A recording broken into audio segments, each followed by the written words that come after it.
ओम शांति। आज की बाड़ी है 8/6/1972 की। टाइटल है संपूर्ण स्टेज की परख। आज के टाइटल है संपूर्ण स्टेज की परख। ओम शांति। अपने को विघ्न विनाशक समझते हो। कोई भी प्रकार का विघ्न सामने आवे तो सामना करने की शक्ति अपने में अनुभव करते हो। बाबा का कहने का मतलब है कि अगर आपके सामने कोई ऐसी भी परिस्थिति आ जाए तो आप सामना करने की शक्ति रखते हो, अर्थात अपने पुरुषार्थ से अपने आप को बाप दादा की व अपनी संपूर्ण स्थिति के समीप जाते अनुभव करते हो। ऐसा तो नहीं होता है कि कोई भी समस्या आती है तो जो पुरुषार्थ हम कर रहे हैं उसमें क्या आ जाती है, कमी आ जाती है। लेकिन बाबा ने कहा आप ऐसा अनुभव करते हो कि हम बाप दादा के समीप जा रहे हैं, संपूर्ण स्थिति के समीप जा रहे हैं। तो बाबा ने कहा अनुभव करते हो वह वहाँ का वहाँ ही रुकने वाले अपने को अनुभव करते हो। बहुत सुंदर बात बाबा ने कही है कि जब कोई परिस्थिति आती है तो अपने आप को क्या समझना है, संपूर्ण समझना है और बाबा के समीप अनुभव करना है। या ऐसा तो नहीं आता है कि कोई परिस्थिति आती है तो वहाँ के वहीं ही रुक जाते हो। जैसे राही कभी रुकता नहीं है। बाबा ने कहा राही जो होता है चलता ही रहता है, कोई भी परिस्थिति आए, कैसी भी मंजिल आए, लेकिन वो राही क्या है, चलता ही रहता है अपनी मंजिल पर। तो बाबा ने कहा आप भी क्या हो, राही हो, तो आप भी कभी रुकना नहीं, चलते रहना है। ऐसे ही अपने को रात के राही समझ चलते रहते हो। संपूर्ण स्थिति का मुख्य गुण है प्रैक्टिकल कर्म में वह स्थिति में क्या दिखाई देता है। बाबा ने कहा संपूर्ण स्थिति का मुख्य फाउंडेशन क्या है कि बाबा ने कहा वो चीज़ आपके प्रैक्टिकल कर्मों में दिखाई देगी। वह संपूर्ण स्थिति का विशेष गुण कौन सा होता है, जिस गुण से यह परख सको कि अपनी संपूर्ण स्थिति के समीप है व दूर है। अभी एक सेकंड के लिए अपनी संपूर्ण स्थिति में स्थित होते हुए फिर बताओ कौन सा विशेष गुण संपूर्ण स्टेज को व स्थिति को प्रत्यक्ष करता है। बाबा ने कहा जैसे आपकी संपूर्ण स्थिति बनी है या आप उसके समीप पहुंच गए हो तो इसकी परख हम कैसे कर सकते हैं। तो बाबा ने कहा कि एक सेकंड के लिए क्या हो जाओ, अपनी संपूर्ण स्थिति में स्थित हो जाओ, फिर देखो कि कौन सा ऐसा विशेष गुण है जो हमारे अंदर प्रत्यक्ष होता है। तो बाबा ने कहा गुण संपूर्ण स्टेज को व स्थिति को प्रत्यक्ष करता है। संपूर्ण स्टेज व संपूर्ण स्थिति जब आत्मा की बन जाती है तो इसका प्रैक्टिकल कर्म में क्या गायन है, समानता। बाबा ने कहा जब आपकी संपूर्ण स्थिति बन जाती है तो उसकी प्रत्यक्षता का संपूर्ण गायन क्या है, समानता, कि आप बाप के समान बन जाएंगे। निंदा स्तुति जय पराजय दुख सुख सभी में समानता रहे, इसको कहा जाता है संपूर्णता की स्टेज। बाबा ने कहा चाहे दुख आए चाहे सुख आए हर परिस्थिति में क्या रहना है, समानता रखनी है। इसको ही संपूर्णता की स्टेज कहा जाता है। दुख में भी सूरत व मस्तक पर दुख की लहर के बजाय बाबा ने कहा कि अगर कोई दुख भी आ जाए तो आपकी सूरत व मस्तक पर दुख की लहर के बजाय सुख की लहर अनुभव हो। ऐसा न लगे देख के आपको कि दुख आया तो दुख वाला चेहरा और सुख आया तो हर्षित हो गए। लेकिन बाबा ने कहा दुख भी आए तो भी आपकी सूरत व मस्तक पर दुख की लहर नहीं आनी चाहिए, सुख की लहर दिखाई दे। निंदा सुनते हुए भी ऐसे ही अनुभव हो कि यह निंदा नहीं, संपूर्ण स्थिति को परिपक्व बनाने के लिए है। अगर आपको कोई निंदा भी करता है तो ये अनुभव करना है कि ये निंदा करने वाला भी हमें क्या कर रहा है, परिपक्व बना रहा है। तो परिपक्व करने के लिए यह महिमा योग शब्द है। ऐसी समानता रहे, इसको ही बाप दादा की समीपता की स्थिति कह सकते हो। जरा भी अंतर ना आवे, न दृष्टि में न वृत्ति में, कोई भी अंतर दिखाई ना दे, न दृष्टि में और ना ही वृत्ति में। यह दुश्मन है वह गाली देने वाला है। ऐसा ना हो कि जो आपकी निंदा करता हो वो आपके लिए दुश्मन हो जाए। तो बाबा ने कहा न दृष्टि में आना चाहिए उसके लिए, न वृत्ति में आना चाहिए। दुश्मन है वह गाली देने वाला, यह महिमा करने वाला है, यह वृत्ति भी ना रहे। शुभ चिंतक आत्मा की वृत्ति व कल्याणकारी दृष्टि रहे, दोनों प्रति एक समान। चाहे आपका कोई कल्याणकारी हो और चाहे आपकी निंदा करने वाला हो, लेकिन आपकी दृष्टि वृत्ति दोनों के प्रति कैसी होनी चाहिए, एक समान। इसको कहा जाता है समानता। आज बाबा ने समानता की स्टेज क्या बताई कि अगर कोई आपको गाली भी दे, आपकी निंदा भी करे और कोई दूसरी आत्मा आपका कल्याण सोचती, फिर भी बाबा ने कहा दोनों के लिए एक समान दृष्टि वृत्ति रखनी है, बिल्कुल भी कोई दृष्टि में परिवर्तन ना हो। इसको कहा जाता है समानता। समानता अर्थात बैलेंस ठीक ना होने के कारण अपने ऊपर बाप द्वारा ब्लिस नहीं ले पाते हो। फिर बाबा की दुआ वरदानों से भी क्या रह जाते हो, वंचित हो जाते हो। बाप ब्लिसफुल है ना, अगर अपने ऊपर ब्लिस करनी है, वह बाप की ब्लिस लेनी है, ब्लेसिंग लेनी है, इसके लिए एक ही साधन है कि सदैव दोनों बातों का बैलेंस ठीक रहे, कि दोनों के प्रति हमारी समान दृष्टि रहे। तो बाबा ने कहा दोनों बातों का बैलेंस ठीक रहे, जैसे स्नेह और शक्ति दोनों का बैलेंस ठीक रहे तो अपने आप को ब्लिस व बाप की ब्लेसिंग मिलती रहेगी। बाबा ने कहा जब आपके अंदर दोनों की बैलेंस रहेगी, चाहे स्नेह हो और शक्ति, दोनों का जब बैलेंस होगा तो अपने को ब्लेसिंग भी बाप की मिलती रहेगी। ब्लेसिंग बैलेंस ठीक रखने नहीं आता है, जैसे वह नट होते हैं। बाबा ने कहा अगर बैलेंस ठीक रखना नहीं आता है, जैसे वह नट होते हैं ना, उनकी विशेषता क्या होती है, बैलेंस की। बात साधारण होती है लेकिन कमाल बैलेंस की होती है। खेल देखा है ना नट का, या भी कमाल बैलेंस ठीक रखने की है। बैलेंस ठीक नहीं रखते हो तो महिमा सुनते हो तो और ही नशा चढ़ जाता है। जैसे किसी ने आपकी तारीफ कर दी, महिमा कर दी तो आप बहुत हर्षित हो गए, तो बाबा ने कहा नशा चढ़ जाता है। किसी ने निंदा गलानी कर दी तो दुखी हो जाते हो, तो ऐसा नहीं होना चाहिए। तो बाबा ने कहा गलानी से घृणा आ जाती है ना, वास्तव में ना महिमा का नशा रहता है और ना गलानी से घृणा आनी चाहिए। बहुत सुंदर बात बाबा ने कही कि अगर कोई आपकी महिमा भी करे तो नशा भी ना चढ़े, अगर कोई आपकी गलानी करे तो घृणा भी नहीं आनी चाहिए। दोनों में बैलेंस ठीक रहे तो फिर स्वयं ही साक्षियों अपने आप को देखो तो कमाल अनुभव होगी, अपने आप से संतुष्टता का अनुभव होगा और भी आपके इस कर्म से संतुष्ट होंगे। इसी पुरुषार्थ की कमी होने के कारण बैलेंस की कमी के कारण ब्लिसफुल लाइफ जो होनी चाहिए वो नहीं होती है। बाबा ने कहा जो ब्लिसफुल लाइफ होनी चाहिए फिर वो लाइफ नहीं होती है। तो बाबा ने कहा जो होनी चाहिए वो नहीं है, तो अब क्या करना पड़ेगा बच्चे? तो इसके लिए बहुत सुंदर बाबा ने शब्द बोला है कि बैलेंस ठीक रखो। कई ऐसी दो बातें होती, न्यारा और प्यारा, महिमा और गलानी। बाबा ने कहा न्यारा और प्यारा, महिमा और गलानी। तुम्हारा प्रवृत्ति मार्ग है ना, आत्मा और शरीर भी दो हैं, बाप और दादा भी दो हैं, दोनों के कर्तव्य से विश्व परिवर्तन होता है। तो प्रवृत्ति मार्ग अनादि अविनाशी है। लौकिक प्रवृत्ति में भी अगर एक ठीक चलता है दूसरा ढीला होता है तो बैलेंस ठीक नहीं होता है। जैसे बाबा ने कहा कि अगर एक चलता है ज्ञान में और एक नहीं चलता है तो क्या होता है, बैलेंस भी ठीक नहीं होता है। अगर दोनों चलते हैं तो बैलेंस होता है।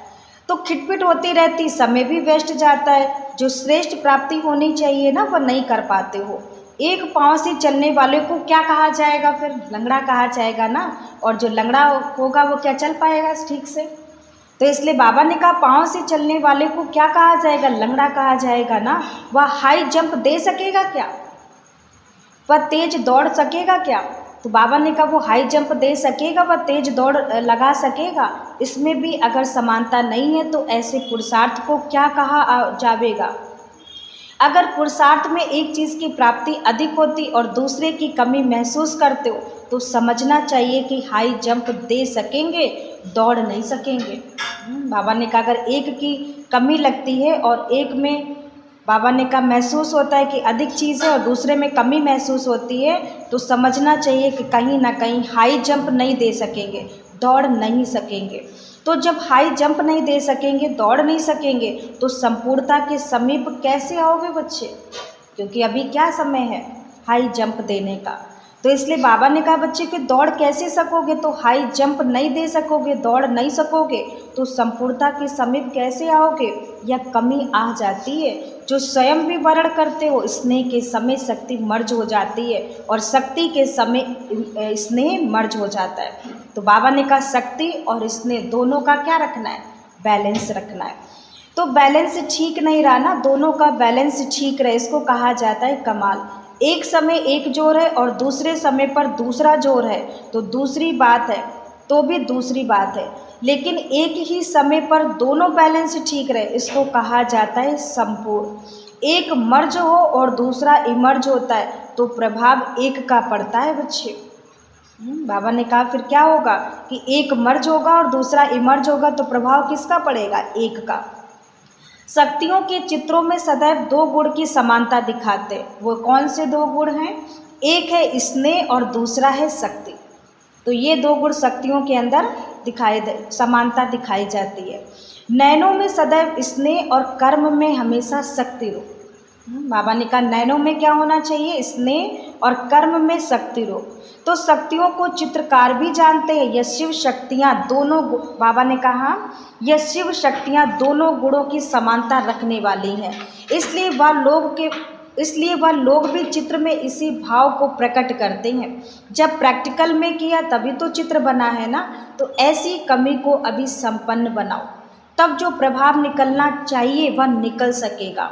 अब इस बात का प्रभाव जास्ती नहीं है, दूसरों का कम होने के कारण थोड़ा प्रभाव होता है। एक बात का वर्ण कर देते हो, सभी का नहीं कर सकते, बनना तो सर्वगुण संपन्न है ना, तो ऐसे संपूर्णता को समीप लाओ।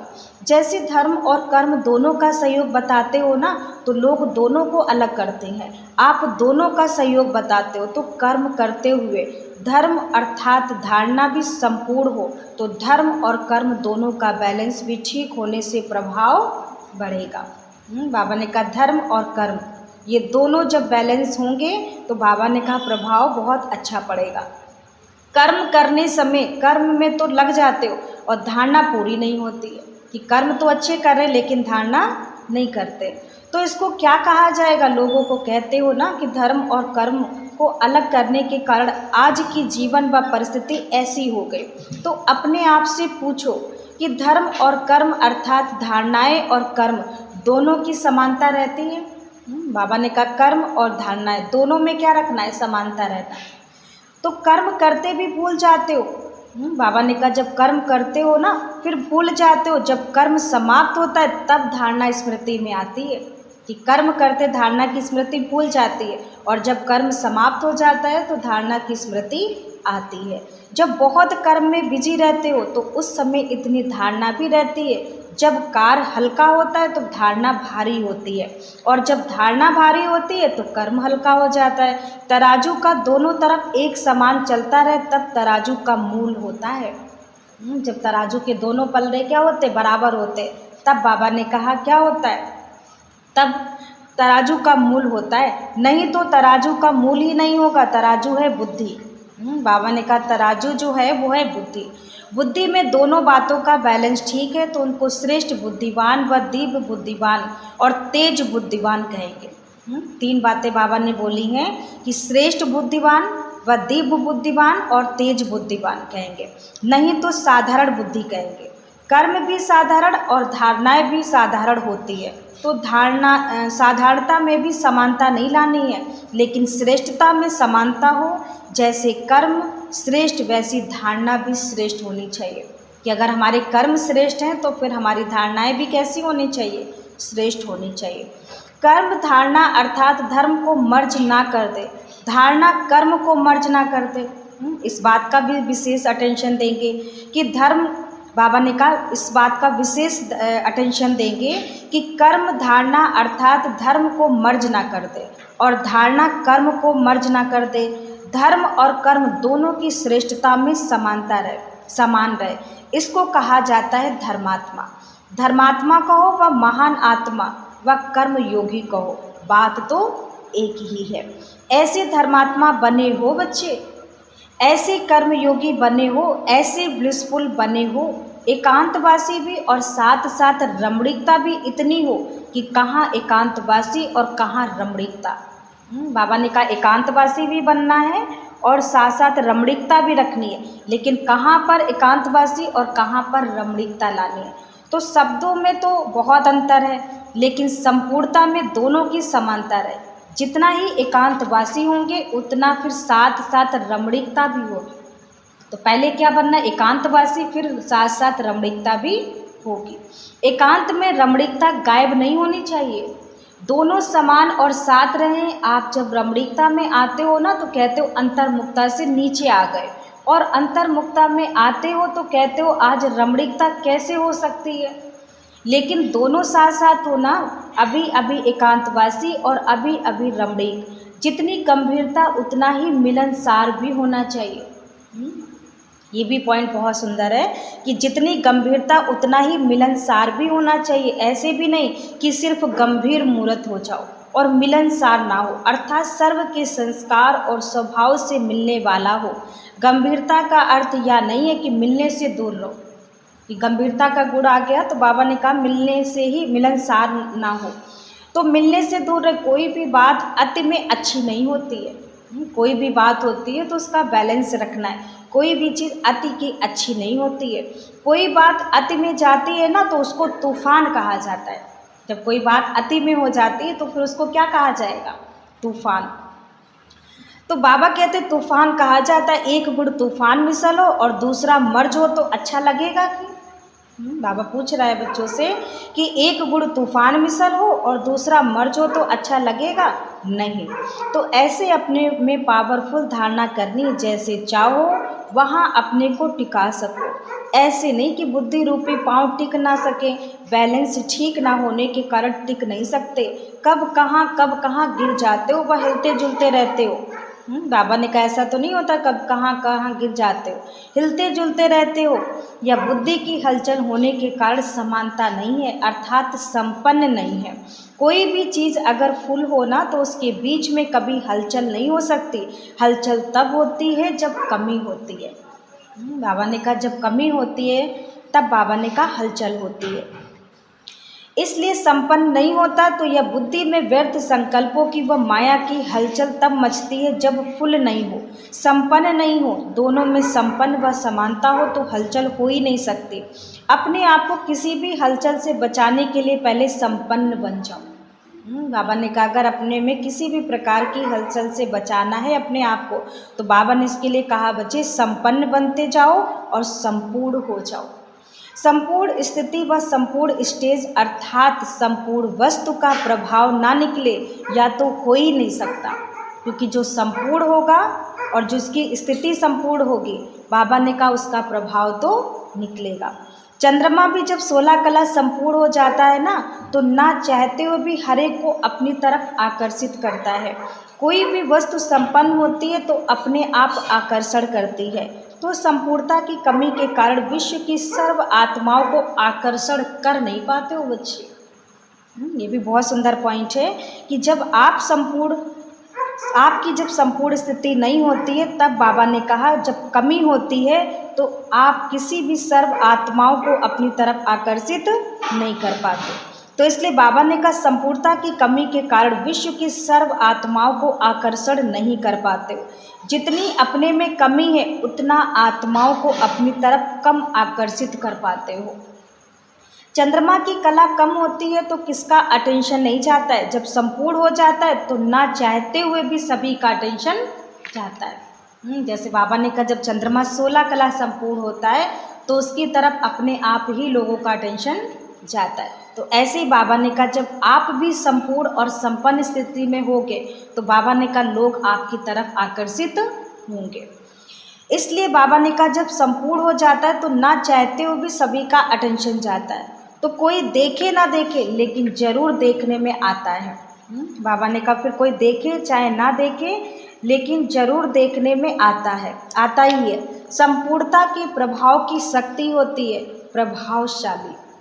बाबा ने कहा संपूर्णता में प्रभाव की शक्ति होती है, तो प्रभावशाली बनने के लिए संपन्न बनना पड़ेगा। समझा बच्चे कि बाबा ने कहा अगर संपूर्णता में प्रभाव चाहते हो तो प्रभावशाली बनो पहले।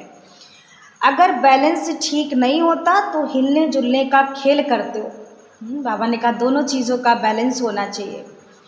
तो अगर बैलेंस ठीक नहीं होता तो हिलने जुलने का जो खेल करते हो ना, वह साक्षी हो देखो तो अपने ऊपर भी बहुत हंसी आवेगी।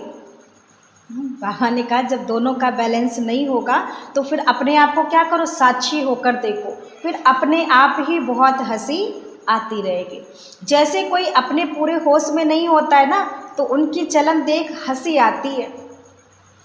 तो अपने आप को भी देखो, जब माया थोड़ा बहुत बेहोश कर देती है ना, तो अपनी श्रेष्ठ स्मृति का होश गायब कर देती है। बाबा ने कहा कि जब आप अपने को देखो कि जब कोई पूरे होश में नहीं होता है तो उसकी चलन देख हंसी आती है, ऐसे अपने आप को भी देखो कि जब माया थोड़ा बहुत भी बेहोश कर देती है तो अपनी श्रेष्ठ स्मृति का होश गायब कर देती है। तो उस समय चाल चलन कैसी होती है? बाबा ने कहा उस समय चाल कैसी होती है, वह नज़ारा सामने आता है।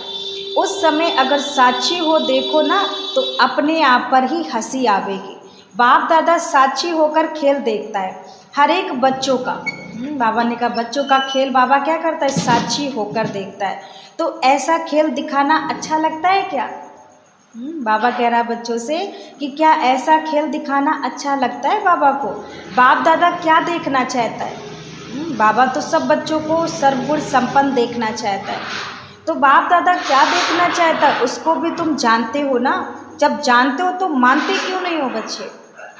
जब जानते हो कि बाप दादा हमें सर्वगुण संपन्न 16 कला संपूर्ण देखना चाहता है, तो बाबा ने कहा फिर ये हंसी का खेल क्यों दिखाते हो? तो बाबा ये देखना नहीं चाहता। तो जब तुम जानते हो, जब मानते हो, तो बाबा ने कहा मानते भी हो फिर चलते क्यों नहीं हो? 3 कोने ठीक हो बाकी एक ठीक ना हो तो क्या होगा? अगर 3 कोने ठीक हैं और एक नहीं ठीक है तो क्या होगा? चारों ही बातें जानते भी, मानते हुए भी वर्ण भी करते हो, लेकिन कुछ चलते हो और कुछ नहीं चलते हो, तो कमी हो गई ना। अभी इस कमी को भरने का प्रयत्न करो बच्चे। जैसे 2-2 बातें सुनाई बाबा ने, ऐसे ही नॉलेजफुल और पावरफुल बनो। और वो 2-2 बातें बाबा ने पहले शुरुआत में क्या किया है, बताया है। तो इसलिए बाबा ने कहा 2 बातें और सुनाई बाबा ने, ऐसे ही नॉलेजफुल और पावरफुल, इन दोनों का बैलेंस ठीक रखो। अब बाबा ने 2 बातें कौन सी बताई हैं, एक नॉलेजफुल और दूसरा पावरफुल। तो जब दोनों बैलेंस ठीक रखोगे तो संपूर्णता के समीप आ जाओगे। नॉलेजफुल बहुत बनते हो लेकिन पावरफुल कम बनते हो बच्चे, कि ज्ञान तो बहुत है लेकिन पावर कम हो जाती है। तो बैलेंस ठीक नहीं रहता। शक्तियों को और शक्ति को बैलेंस दिखाते हैं ना, आशीर्वाद देता हुआ दिखाते हैं, ब्लेसिंग देते हुए दिखाते, आशीर्वाद देता हुआ दिखाते हैं। तो स्वयं अपने बैलेंस में ठीक ना होंगे, अपने ऊपर ही बैलेंस नहीं कर सकेंगे, तो अनेकों के लिए मास्टर ब्लिसफुल कैसे बन सकोगे? बैलेंस नहीं कर सकोगे तो अनेकों के लिए मास्टर ब्लिसफुल कैसे बन सकेंगे? अभी तो इस चीज़ के सभी भिखारी हैं बच्चे। ब्लिस के वरदानी व महादानी शिव और शक्तियों के सिवाय कोई नहीं है। तो जिस चीज़ के वरदानी व महादानी हो वह पहले स्वयं में संपन्न होगी, तभी आप दूसरों को दे सकोगे। क्योंकि बाबा ने कहा सभी क्या है आज, ब्लेसिंग के भिखारी हैं। तो बाबा ने कहा आप सभी कौन हो, महादानी शिव और शक्तियाँ। तो आपके सिवाय कोई भी उनको उस चीज़ की पूर्ति नहीं करा सकता। तो इसलिए बाबा ने कहा पहले वो सारी चीज़ें क्या करो, अपने अंदर भरो, उसके बाद में दूसरों को दो। तो जिस चीज़ के वरदानी व महादानी हो वह पहले स्वयं में संपन्न होगी, तभी दूसरों को दे सकोगे ना। ऐसे मास्टर नॉलेजफुल, ब्लिसफुल और इतना ही केयरफुल। बाबा ने साथ में बताया कि इतना ही नॉलेजफुल, ब्लिसफुल और साथ में केयरफुल। ऐसी श्रेष्ठ आत्माओं को बाप दादा की ओर से नमस्ते, शुक्रिया शुक्रिया।